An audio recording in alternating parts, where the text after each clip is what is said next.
Mais c'est qu'un exemple de ce qu'il ne faut pas faire.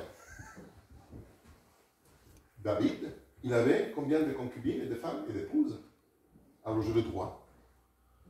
Non. Non, je n'ai pas le droit. Mais la Bible me dit qu'est-ce qu'il a fait. La Bible est fidèle à la transmission des données, des choses, des faits et des connaissances. Cela ne veut pas dire que ce soit le correct. Non, la Bible n'approuve pas la polygamie. Même si David, l'aimé de Dieu, l'a fait.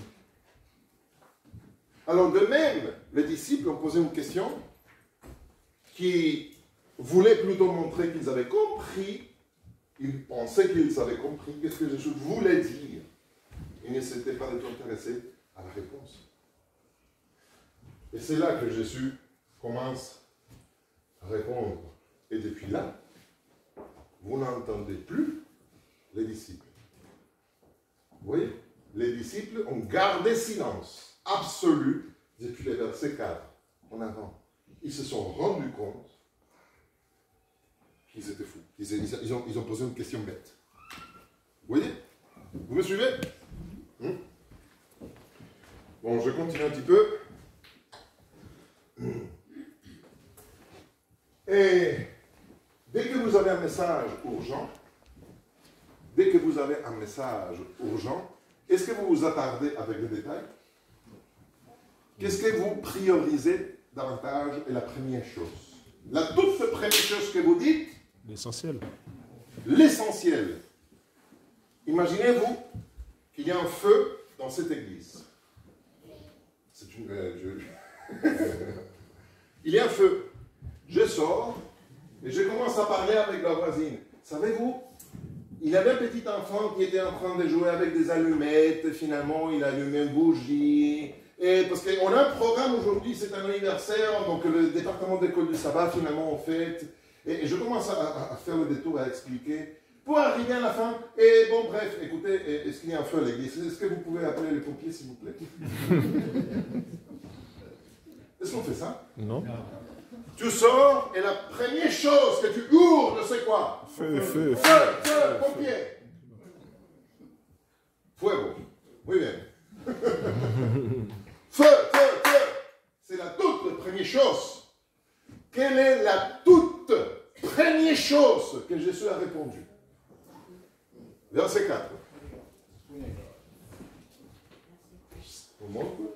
Oui, c'est bon ça. Hein? Jésus répondit.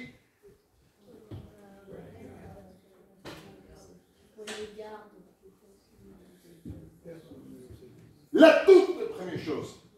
Carton rouge, pas par là. Prenez garde, attention.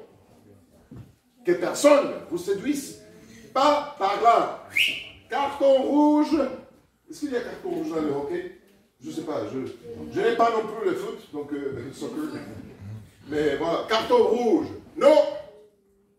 Non, pas par là. Attention. Où est-ce que vous voulez y aller? Mais on a loupé ça.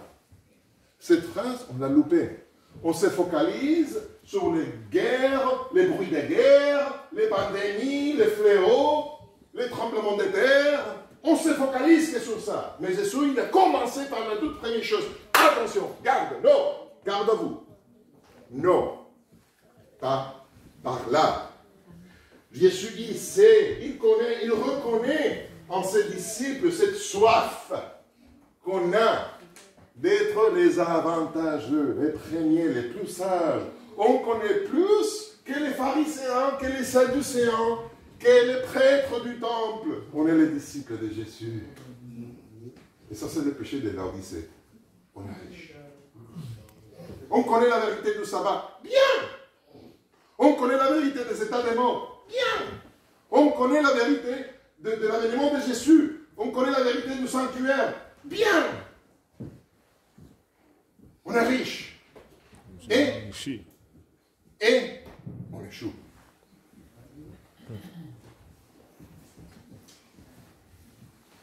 Je ne veux pas abaisser la valeur de la vérité présente. Non. J'ai une autre prédication pour ça. Non. Ne me prenez pour le mal, s'il vous plaît. Mais je vais confronter que savoir ne veut pas dire que tu es l'élu. Et c'est précisément le ressenti de savoir qu'on est riche théologiquement, ce qui nous fait échouer. Hélas. Je suis désolé, mais je trouve des vrais chrétiens parmi les baptistes, les pentecôtistes, plutôt que chez les adventistes. Si j'ai un problème dans ma voiture, si j'ai un souci, si quelqu'un me vole, si je suis presque